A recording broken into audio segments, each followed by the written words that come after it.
All right, I'm the cleanup hitter, so I don't have much time, so I'm going to go to the last slide.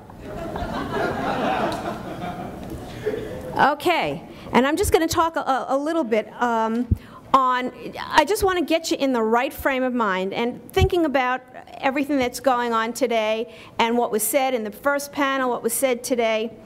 It kind of boils down to thinking defensively in your business. One of the things, the thing that could really undo you, besides, you could be great at sales, you could have a great product, you could be doing everything right, but there are things that can undo you. Needless costs like penalties and interest costs that you maybe didn't need to incur, lawsuits. Small business, a big target for lawsuits. You want to try to avoid those. All kinds of things. So let me just go through a couple of areas where I think you should be thinking defensively. In your hiring, you want to do screening of your employees. You want to make sure that you have employment practice liability coverage to protect you in case of claims from wrongful termination, sexual harassment, and all kinds of discrimination actions. Online.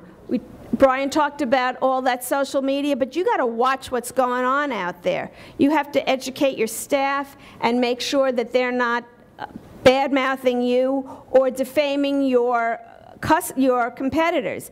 You want to think defensively there and monitor what's going on and what's being said about you as well, so that you can counteract things that are being said about you. And Brian talked about Google Alerts. That's certainly one great way to watch what's going on.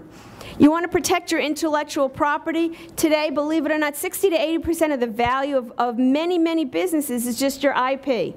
So you want to really take action to protect yourself. For example, trademarking what's important to you, and then monitoring what's going on. You know, I have my big ideas for small businesses trademarked.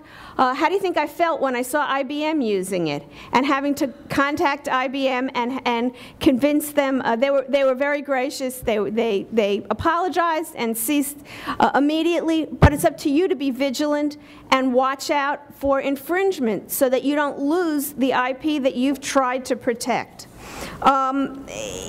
Think about business operations, safety, and having, again, adequate insurance, backing up your data. We talked about that in the first panel. It's critical. I don't know, I've had issues where I've had to recall data that I've backed up remotely, and boy, was I glad that I had that to access. And finally, you know, think about disaster planning. I don't know how many of you were here in White Plains 5 years ago when the lights went out, but I was on the 4th floor of a building on 75 South Broadway, and I can tell you that you need to think about what's going on and how you're going to run your business.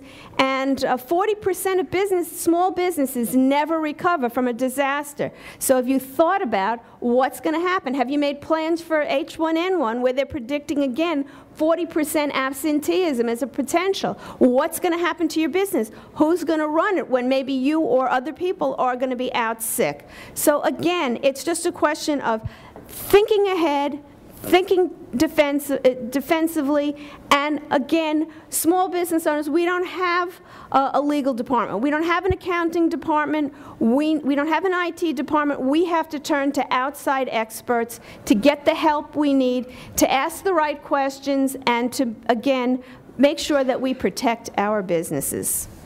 Thanks a lot.